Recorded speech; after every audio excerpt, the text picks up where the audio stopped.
passer la parole maintenant à Guillaume Perrodin. Guillaume avec la société Ciment. Ciment est né à Luxembourg et a pris réellement son envol en France. Guillaume Perrodin a démarré également à Luxembourg chez Innoé, qui nous accueille et que je souhaite remercier maintenant parce que c'est vraiment le CEO qui est aux manettes en ce moment. Jean-Nicolas, merci beaucoup.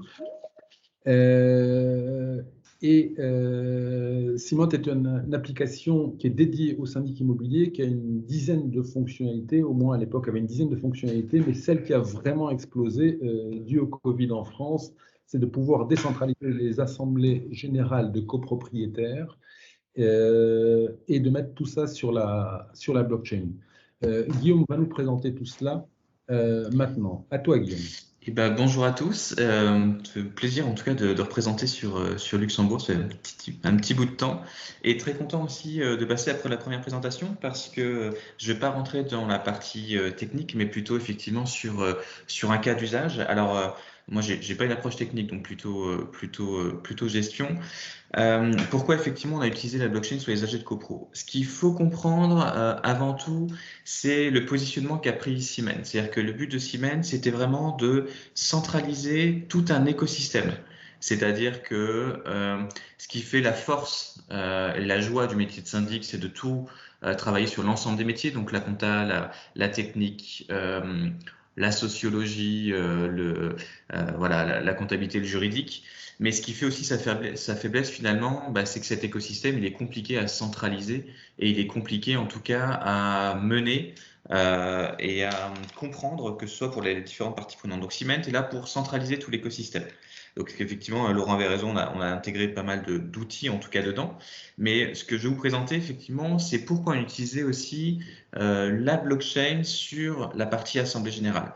Ce qui est marrant aussi, c'est que donc en 2018, on sort les premières AG de manière, les AG digitalisées, donc sur le fait de vouloir répondre ou de trouver une solution à des problèmes de participation à l'Assemblée Générale. Et je sais bien que nombreux d'entre vous sont copropriétaires et n'y vont pas, donc il fallait trouver une solution simple pour le faire. On a aussi, et quand on a sorti ça en 2018, donc c'était avant le Covid, on nous a un peu pris pour des fous et en plus quand on a dit qu'on utilisait la technologie blockchain, là on est complètement passé pour des ovnis et clairement, alors après en toute sincérité, quand on a utilisé la technologie blockchain en 2018, c'était marketing. Parce que clairement, il y a 3 ans, on n'en parlait pas et je ne vais pas dire que les gens sont moqués, mais pas mal.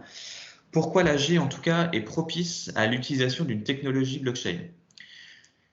J'ai toujours appris, alors suite à des échanges avec une société que j'adore qui est Contract Chain, la blockchain est utilisée effectivement si on répond à 3 cas. Le premier cas, c'est est-ce que j'ai de la confiance entre les acteurs? Est-ce que j'ai de la confiance entre le syndic et les copropriétaires?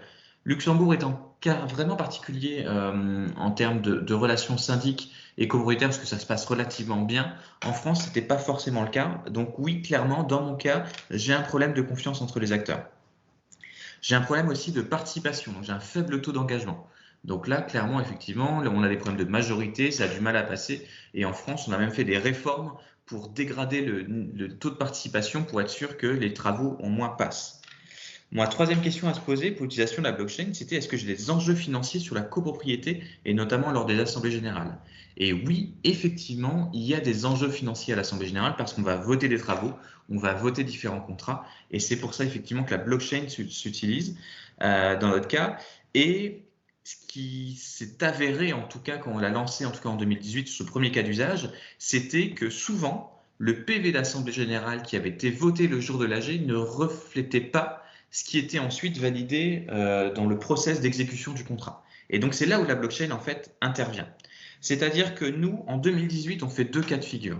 On fait 2018, on prend le PV d'Assemblée Générale et on le dépose directement sur la blockchain Ethereum et on regarde si le PV n'a pas été vérolé. C'est-à-dire qu'entre ce qui a été signé à la fin de l'Assemblée Générale et ce qui a été ensuite envoyé aux copropriétaires, je dois être sûr que je n'ai aucune modification des résolutions et des votes qui ont été faits. Ça, c'est en 2018. Là, cette année, on a été beaucoup plus loin. On a changé de blockchain, on a quitté Ethereum et on est passé sur Ternoa, qui est en même temps développé par mon associé Michael Canu, qui était à l'origine de Ciment.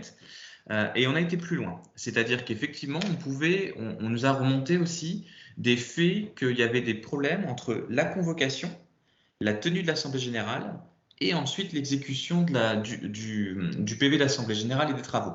Donc là, on est rentré un peu plus loin dans ce que l'on a ancré sur la blockchain pour apporter ce tiers de confiance. Donc, on a ancré la convocation, c'est-à-dire que la convocation qui était émise par le syndic, on lui a attribué un numéro, on l'a déposé sur la blockchain. On a ensuite enregistré tous les votes lors de l'Assemblée générale, donc tous les votes de tous les copropriétaires, et surtout, ce qui rend légal aussi une AG à distance, c'est les rapports de connexion déconnexion. Donc, dès lors que vous déconnectez de l'AG parce que vous avez un souci technique, on l'enregistre. Le troisième point, donc, c'est cette feuille de présence avec tous les rapports d'incidents qui ont eu lieu. Et donc, tout ça, on l'enregistre aussi. Et on enregistre le PV d'Assemblée générale et le certificat de signature. Ce qui veut dire qu'en fait, on est capable d'attester via un certificat, Ciment Ternoa, que la convocation correspond bien à ce qui a été voté en Assemblée générale, sans modification, correspond bien aussi à la feuille de présence avec les connexions, déconnexions qui auraient pu avoir lieu avec les copropriétaires, ainsi que le PV. Ouais, j'ai terminé. Et donc, effectivement, on donne un certificat. Donc, encore une fois, la blockchain est une technologie, c'est notre back-office. Si vous demandez à un copropriétaire, je pense que personne n'a été le voir, mais là, on est vraiment sur un vrai cas d'usage avec la fourniture d'un certificat pour attester du bon process d'exécution. Ce qui est surtout très intéressant par rapport à la blockchain, c'est les enjeux qui vont arriver. Les prochaines expérimentations liées à cette blockchain. On a un problème sur le contrat de syndic. Les copropriétaires ne sont pas conscients ou réengagent souvent la responsabilité du syndic en cherchant des preuves à ce que le contrat n'est pas exécuté. Donc là, nouveauté fin d'année, on sort le premier smart contract sur le syndic de copropriété avec une exécution automatique.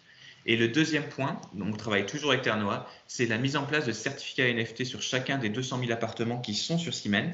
Le but, c'est de redater tous les événements et d'être encore plus transparent sur le suivi, en tout cas, ou les problèmes qui auraient pu avoir lieu sur un appartement, en plus que le notariat. Merci beaucoup, Laurent. Merci.